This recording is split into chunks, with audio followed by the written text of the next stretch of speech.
Troop Troop.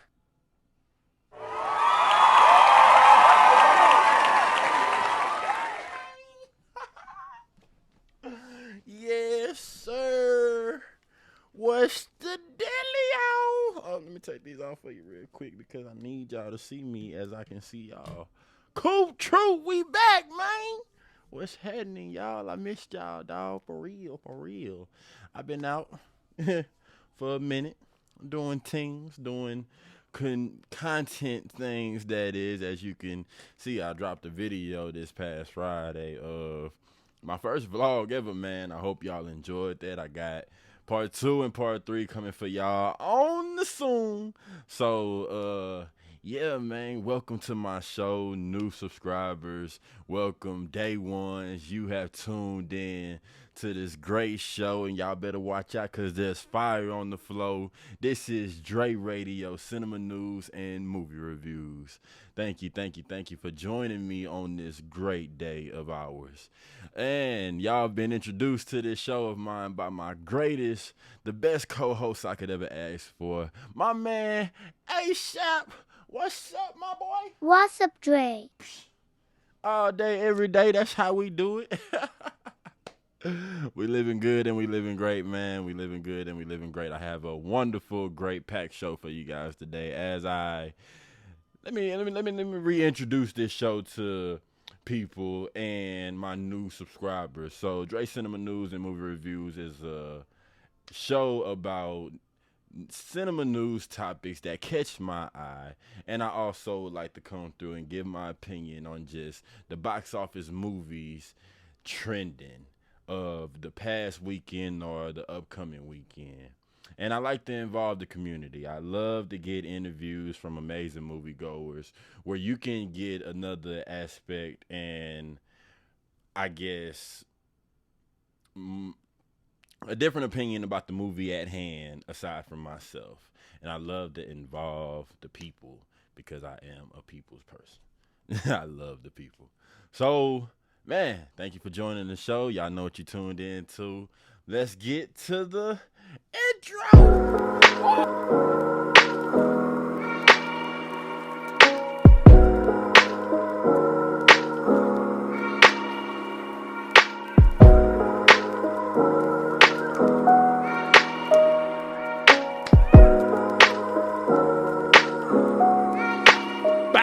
What's happening? What's happening? We are back. We are back. We are back. And we back like dry smack. Like, all right. So, I like to start my show off on the health benefits of life. Because, you know, you got to question why your skin is always so luscious and glowing. It's because of water, people. Grab your water before we start this show. As I will always come through and give big shout outs to Big Tony Baker. Shout out to you, my guy. I wouldn't be on this water binge without you. Let's drink it up, y'all. Drink it up. Hydrate yourself. Stay healthy and stay with your.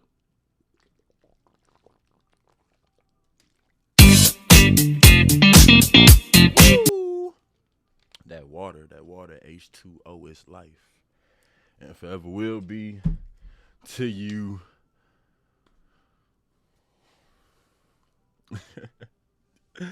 So, man.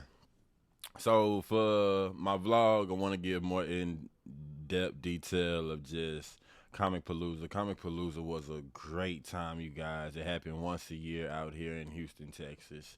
And I definitely plan on going back next time. But what made this first time and opportunity so special is that I got to meet my favorite, if not only, voice actor in this universe of ours, Justin Cook, man. As you can see on the picture right beside, Justin Cook character alone, Yusuke Urameshi, built my childhood and was definitely one of my very first animes that I ever watched. So to also give him his flowers again, you see his credit on almost every other anime under Funimation Studios when they were up and active. You will see on the credits, executive producer Justin Cook, and I'm you will not give a passing glance to that name. You got to come through and just at least give him some credit. And man, the Comic Palooza weekend was just unimaginable. I'm talking about youthful energy and all of me, featuring my brother and my dearest friends. So I want to share a couple of items for y'all to actually like just I don't know, show a little bit of flex, you feel me? Cause there go Karama. This is not Justin Cook character. This is just one of the characters of YuYuHakusho, and I'm just feeling rose whip today. You feel me? I'm on my pedal moves, my pedal loves. So my wallet, y'all, my wallet. Justin Cook signed my wallet, as you can see.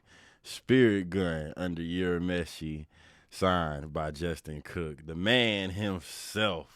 The man himself, you feel me?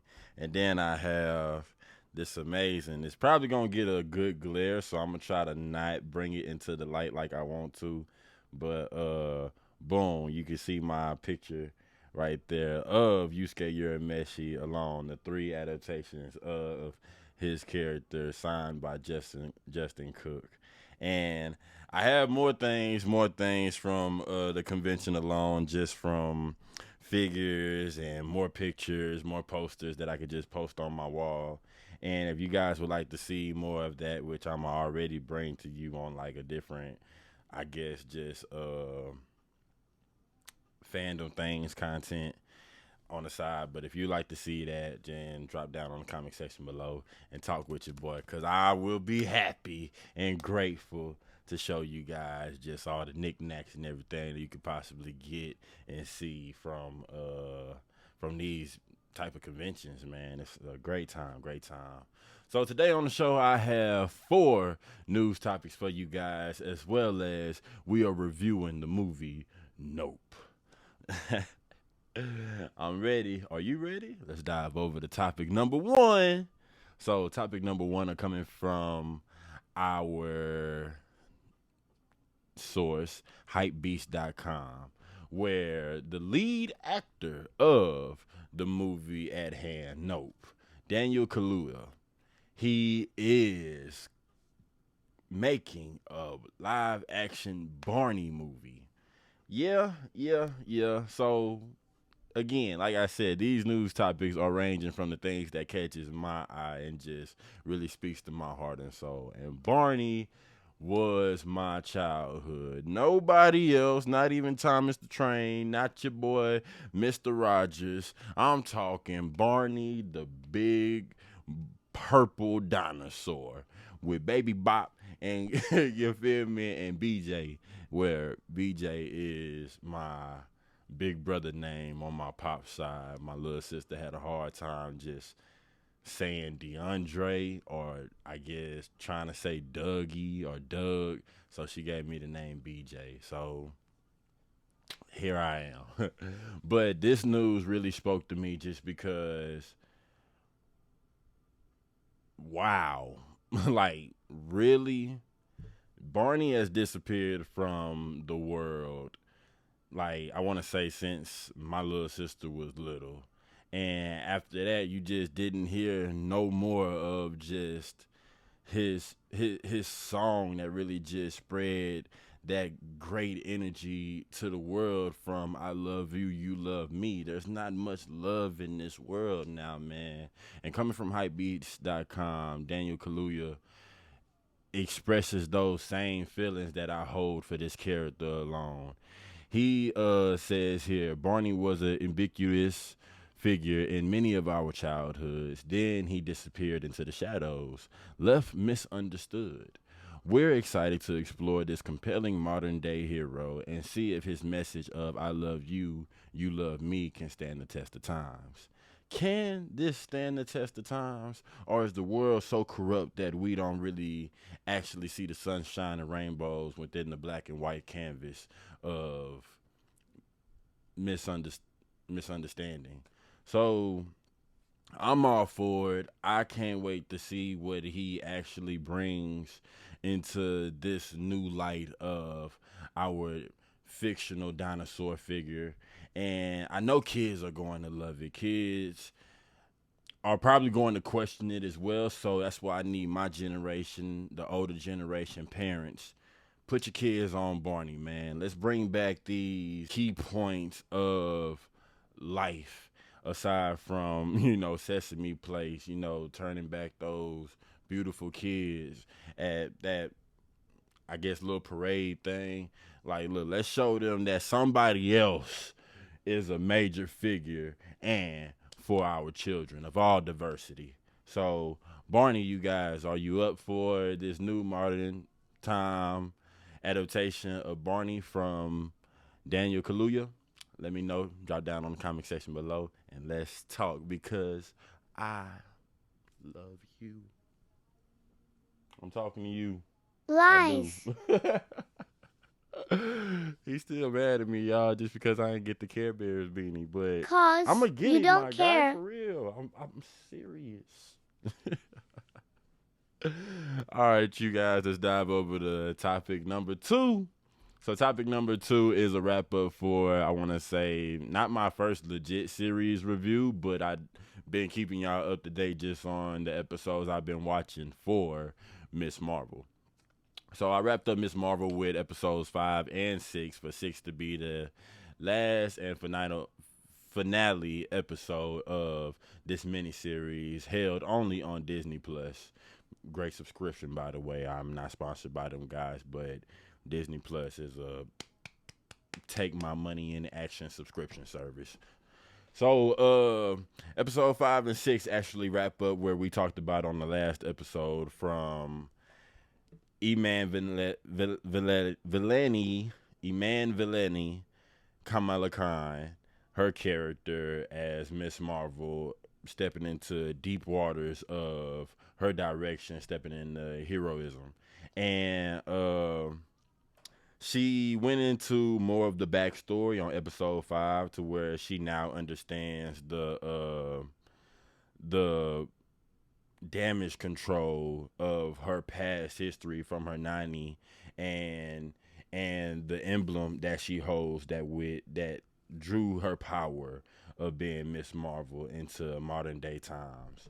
So for her to go back and get more of in depth of her family history, she understands her mission at hand and her purpose into where she can flourish with this immaculate power that she holds now and be beneficial into this new day and age.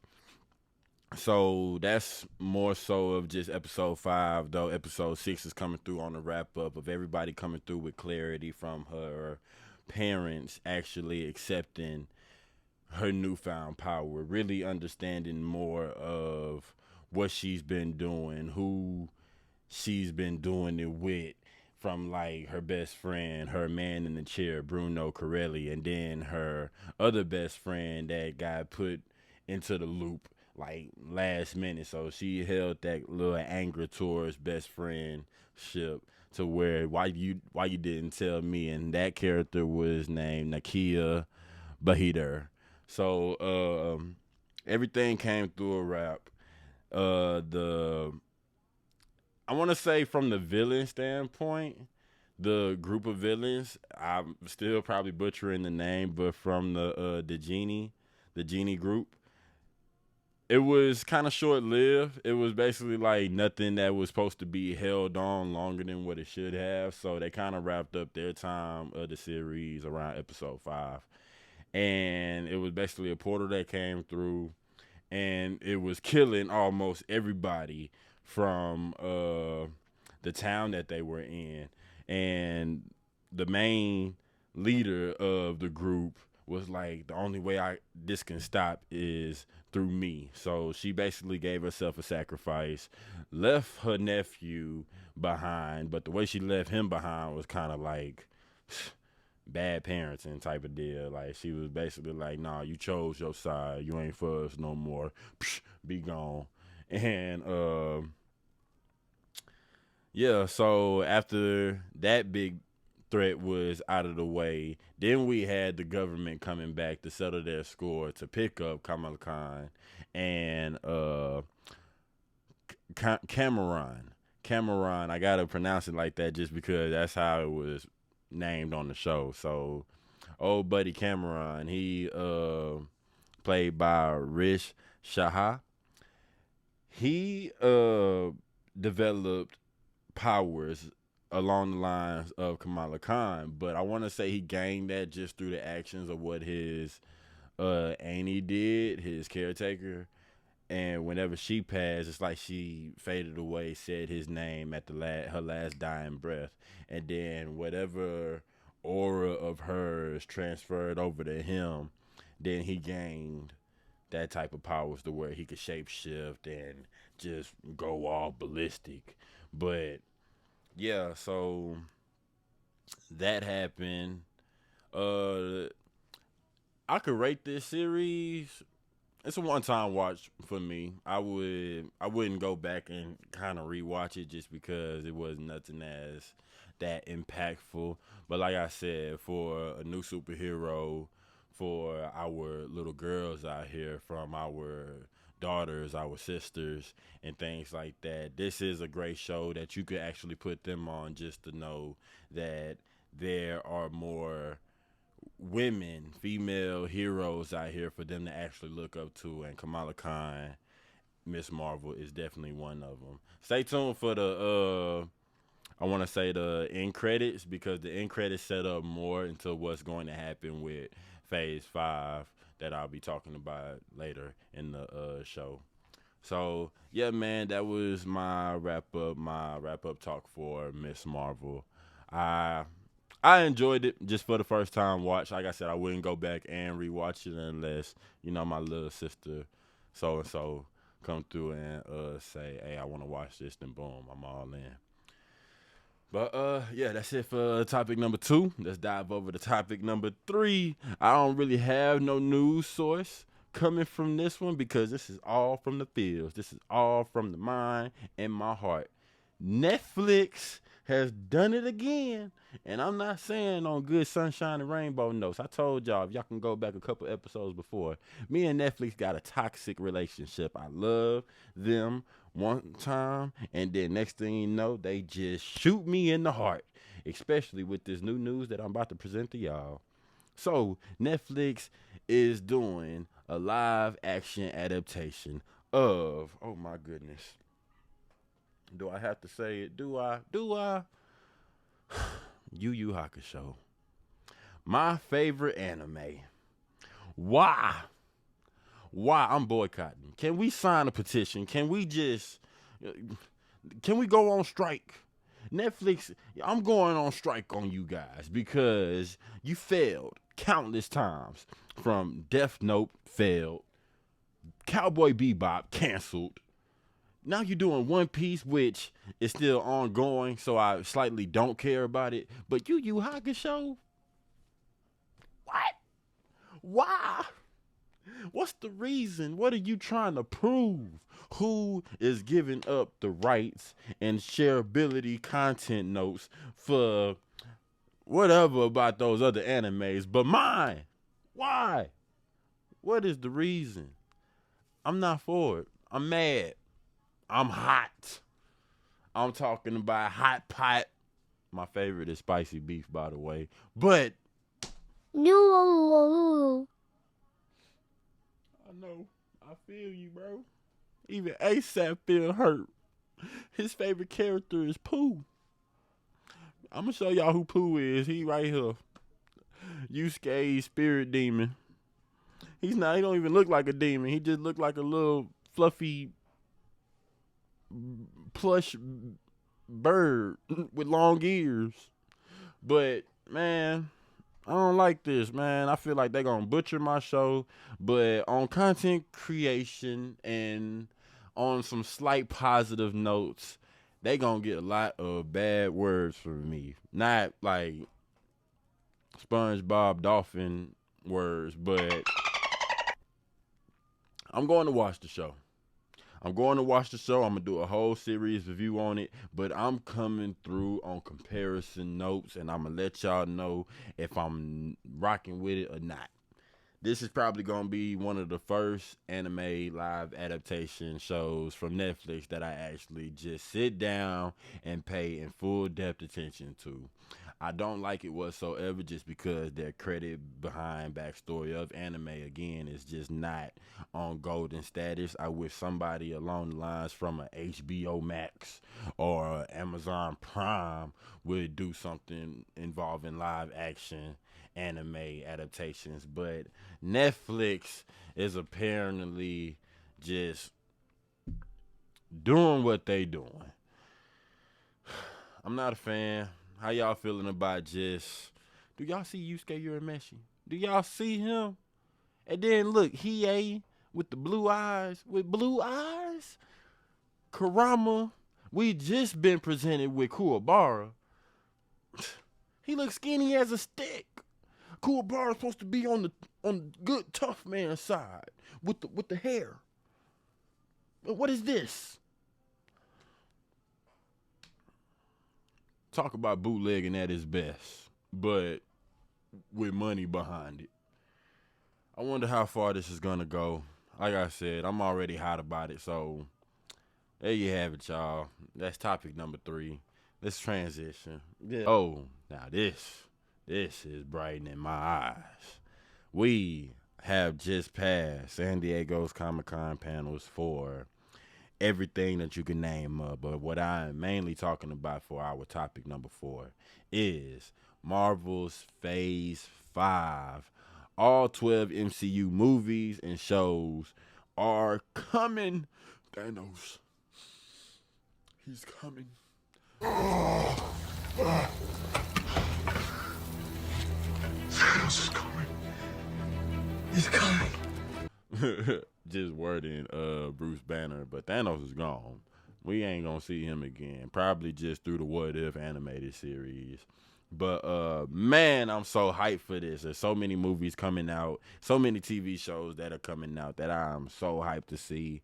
And I will be doing first reaction, quote unquote. Remember, I am not the Marvel DC enthusiast. I don't know much about the insides and outs of the Hollywood industry, but you are getting my raw reactions and raw opinions of just each episode at hand. So let's dive over to thedirect.com, where I will be sharing with you the roster and timeline for the films and series at hand. So first we are getting Ant-Man and the Wasp: Quantumania. That will be our first introduction to the big bad of just this whole new multiverse arc of ours, Kang the Conqueror. I'm ready. I'm ready to just to actually see the direction of where the Marvel Cinematic is going, even after the Infinity Stone saga. So they said, quote unquote, Kevin Feige himself, is that Phase 5 will actually set in tone where the cinematic universe is going. So Ant-Man and the Wasp: Quantumania will be us diving more into the Quantumania verse, actually just seeing the more in-depth details of the multiverse. So I'm definitely looking forward to that. That will be dropping February 17th, 2023. So most of these will be dropping in 2023, aside from 4 series and 1 movie possibly just dropping in 2024.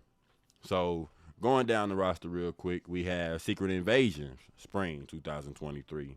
We have Guardians of the Galaxy Volume 3, May 5th, 2023. Echo. Echo was featured on Hawkeye series, where she was our first deaf. No, not our first, because our first was coming from the but Eternals. And Echo will be portraying her character, as you can see on the picture above. Then we have Loki Season 2 dropping summer 2023. We have The Marvels, which you will have to go back and watch Captain Marvel, Ms.Marvel, in order to really understand the stories and sequences that will be coming on The Marvels. Because Kamala Khan was just a big Ms.Marvel, Captain Marvel fangirl. So The Marvels will be a continuation of those 2, 1 movie and then 1 series. Then we have, Marshala Ali. Float like a butterfly and sting like a bee. We have Blade coming November 3rd, 2023. So that's gonna be solid. I might even cosplay as Blade going to the theaters. You feel me? I'm really that into cosplaying now. Shout out to my bro. So then we have Ironheart, which will be featuring our first full series, I believe, on Disney Plus coming fall 2023, played by, I don't know the actress name, but I know the character name is Riri Williams, I believe. And we'll be seeing her for the first time on Wakanda Forever, dropping November 11th this year. Then we have Agatha, Coven of Chaos, Agatha Harkness, coming from WandaVision. She's getting her own series, dropping winter 2023, transitioning over to 2024. Then from a whole roster of 2024 content, which is some years in the future, coming soon. We have Daredevil Reborn Again, not Reborn Again, but Daredevil Born Again. We have Captain America New World Order. I'm not looking forward to it. And if we don't get our original Captain America in this movie, I ain't gonna come through on no real praise and notes for this film, you guys. Because this guy here, Anthony Mackie, whatever he want to call himself, that ain't my Captain America. Captain America do not run. Never. That's all I'm going to say. I'm done. Then we have Thunderbolts, dropping July 26, 2024. Thunderbolts is basically like, you can call them the Dark Avengers, but not the Dark Avengers, just the I want to say I can compare them to X-Force that we recently seen on Deadpool 2, and just call them the unlegit Marvel's Black Ops team that would do things that our original Avengers wouldn't do. So that needs to be probably a darker, gritty series that they're building up for as well. So, man, through that whole roster, what are you guys looking forward to seeing just upcoming for Phase 5, the Marvel Cinematic Universe? I'm really ecstatic for Blade, Loki Season 2, and boom, how could I forget this? We're getting 2 Avenger films the same year. That's amazing, and really, I guess, matching the same energy as we got 2 Avengers films kind of back to back from Avengers Infinity War and then Endgame. So this double feature, I believe one will be called Avengers Kang Dynasty, and then the others will backtrack and be called Avengers Secret Wars. So we're stepping into heavy, hard-hitting material, you guys. I hope you're looking forward to it and ready for it as I am. So, boom. Thank you for joining me on this segment of my show, Gray Radio Cinema News. So that's it for the show. If you like what you heard here, please drop down on the comment below. What are you most so looking forward to? And converse with your boy. Let's talk about it. Now, let's dive over to our movie review for Nope. Trailer. Let's talk about it. So, Nope. 2 siblings who run a California horse ranch discover something wonderful and sinister in the skies above, while the owner of an adjacent theme park tries to profit from the mysterious, unworldly phenomenon. Nope, you guys. Oh my goodness. Jordan Peele has done it again. I wasn't a big fan of Us, but his vision is out of the normal. I want to say unlike any other. He come through on real political, subjectal notes that really stand the test of times, and it's just hitting our universe as we move on with this thing called life. And he speak more so on our theoretical pinpoints of life. Like, number one, Area 51. So UFOs are the main subject and main topic of this movie of ours. Played the cast and crew members that are on this movie is Daniel Kaluuya, Keke Palmer, Stephen Yeun, Michael Wincock, Brandon Perea, and uh, Euphoria's own Barbie Ferreira. Oh, as well as Keith David. Oh my goodness, what? Keith David is on this movie, y'all. I want to say, just for me to come through on his credit, Spawn. It was an okay series, but back to the movie at hand. Nope was sci-fi, and basically speaking from our theoretical notes, like just conspiracy theories in a whole. Like when you go outside after watching this movie, you're definitely going to look up at the sky at least if once not twice, just to really see if something is out of the normal. Because man, the movie starts you off with the connection between father and son, Daniel Kaluuya and Keith David, and we don't see Keke Palmer, the sister. Her name was Emerald Haywood, until like a little minutes after the beginning scene. So the Haywood family are horse ranch owners, and they have Hollywood business to where they train horses for like these movies from the Scorpion King and movies of just wherever horses are needed, from like cowboy flicks and so on and so forth.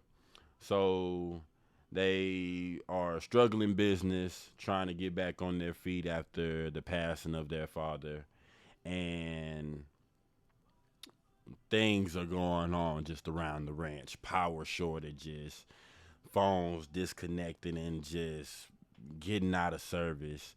But what could be going on? What is the deal?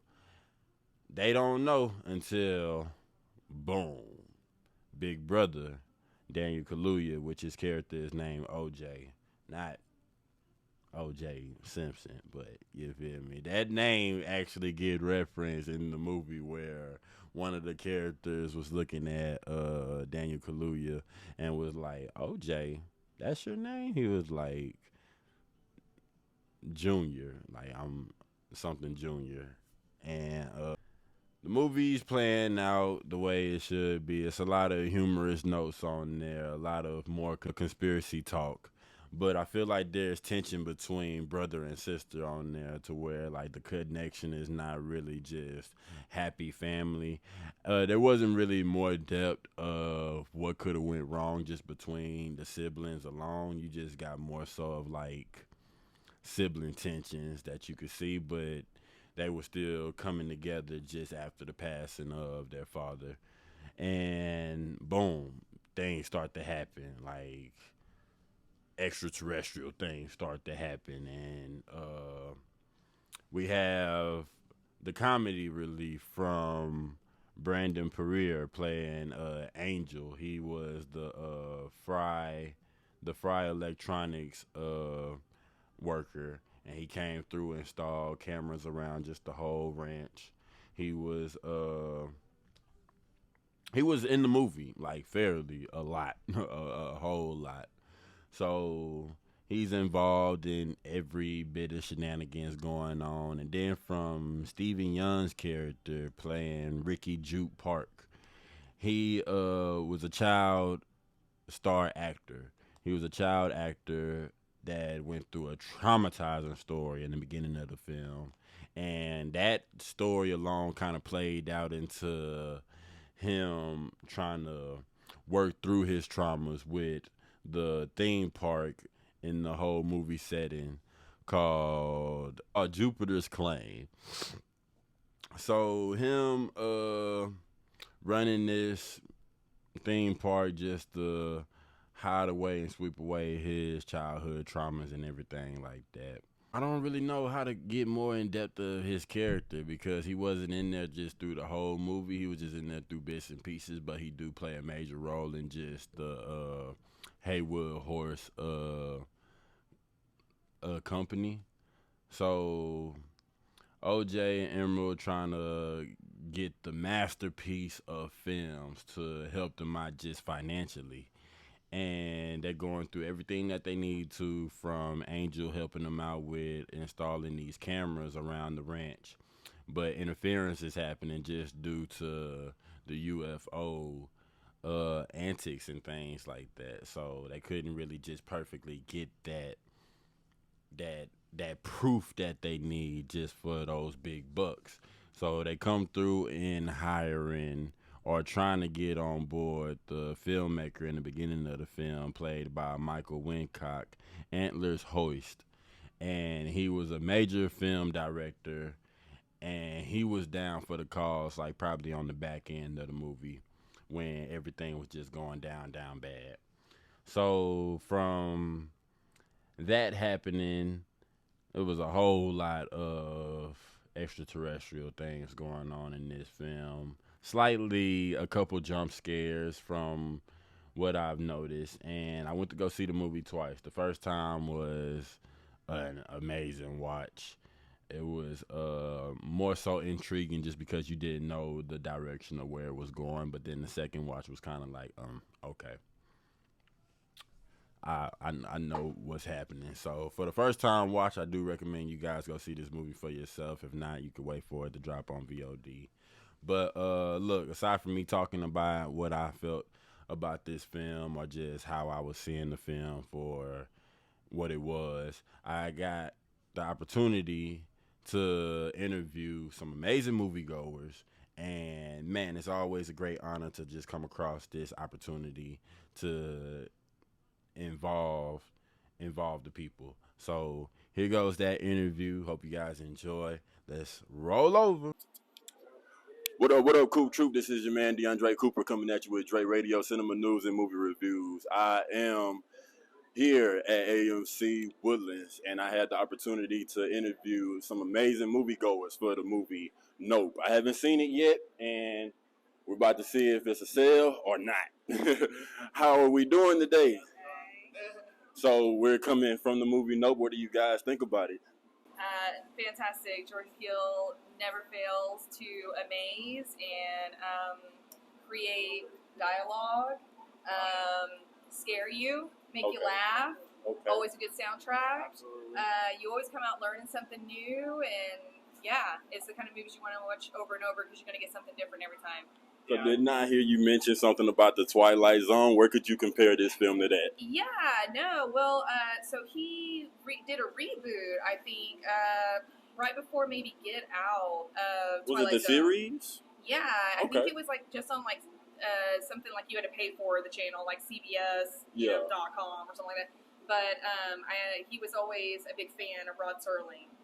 Which Rod Serling's whole thing was just putting societal commentaries masked in sci-fi, a way to reach a greater audience that may not have interest in those kind of topics, but would be interested in watching those kind of shows. Okay. And it's like he's sneaking it in on you, and that's exactly what he's doing here.